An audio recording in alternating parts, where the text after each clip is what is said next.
Saan ka pupunta? Grabe ka naman, masyado ka namang strict.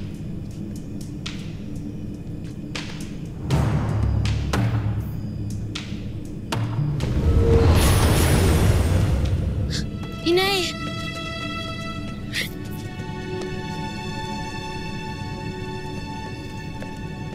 Mira.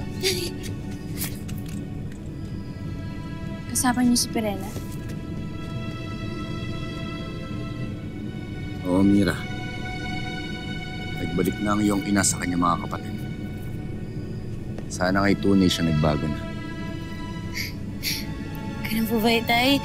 Magandang balita yan. Oh, Ashley, alam ko na kung bakit nag-change of heart kayo. Buti naman at natauhan na kayo. Mira, hindi ka ba natutuwa? Nakakampi na natin yung nanay mo. Ilang beses na naganap to, kaya ayoko nang umasa.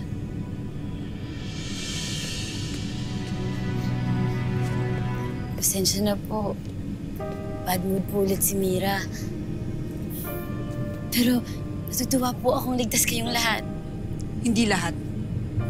Wala dito si Muros. Hindi natin kasama ang match na ng mga diwata.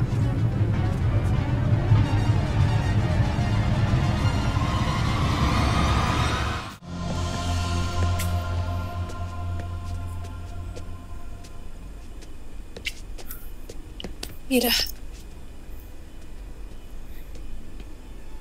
Nais mo bang mabasa ang liham ng aking ina? Narito. Basahin mo nang malaman mo kung anong nilalaman ito na matagal nang itinago sa akin ng Gurna. Hanggang kailan ka mananatiling kapanalig muli ng iyong mga kapatid at ng mga diwata? Hanggang sa muli ka na naman matukso ng mga agaw ng kapangyarihan. O di kaya mang-agaw ka na naman ng brilyante na hawak ng iba pa. Mira, hindi ko maipapangako na tuloy-tuloy na ang aking pagnanais na magbago. Kailangan ko pa rin ang tulong ninyong lahat. Kailangan niyo pa rin akong bantayan. Kaya tulungan mo ako, anak. Tulungan mo ko nang sa ganun ay hindi na ako bumalik sa dati. Nakikiusap ako sa iyo. Bigyan mo ko ng pagkakataon upang magbago para sa ating dalawa. Ayoko nang umasa, Perena.